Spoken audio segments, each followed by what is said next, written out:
রাষ্ট্রীয় ক্ষমতা নিয়ে বাংলাদেশ পার্লামেন্টে একবার দাঁড়িয়ে আমাকে একটা বক্তব্য দেওয়ার সুযোগ করে দেন, যেই বক্তব্যের পরে গোটা বাংলাদেশে আগুন লেগে যাবে ইনশাআল্লাহ। সেই সংসদে বসে আমাকে ইসলামের পক্ষে, দেশের পক্ষে, জাতির পক্ষে আমাকে একটাবার কথা বলার সুযোগ করে দেন।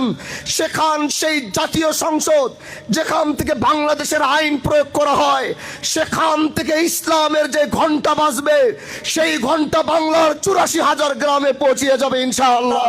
আমি একটা কথা বলেছি, হারাম পয়সা নিয়ে নির্বাচন করতে নামিনি। আমার নেতৃবৃন্দকে দেখেছি পকেটের টাকা খরচ করে করে, এক একজন হোন্ডার তেল ভরে ভরে, এক একজন নিজের খাওয়া, নিজের টাকা, নিজের পয়সা। আমি শুনেছি একজনের কাছে টাকা নাই, আরেকজন থেকে ধার নিয়েছে, বলে ভাই আমাকে 2,000 টাকা ধার দাও, হামজালা সাহেবের নির্বাচন করব।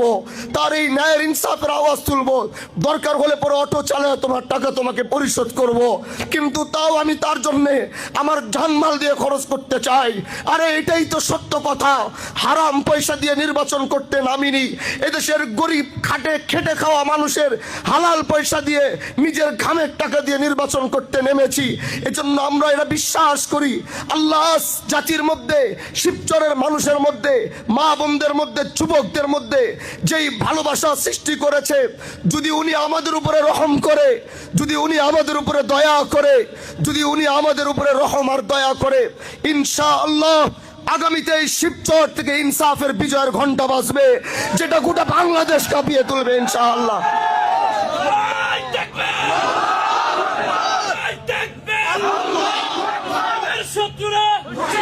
দোস্ত আমার, বন্ধু আমার, আমি হানজালা বলছি, আমি আপনার ভাই হানজালা বলছি, আমি আপনার ভাতিজা হানজালা বলছি, আমি আপনার সন্তান হানজালা বলছি।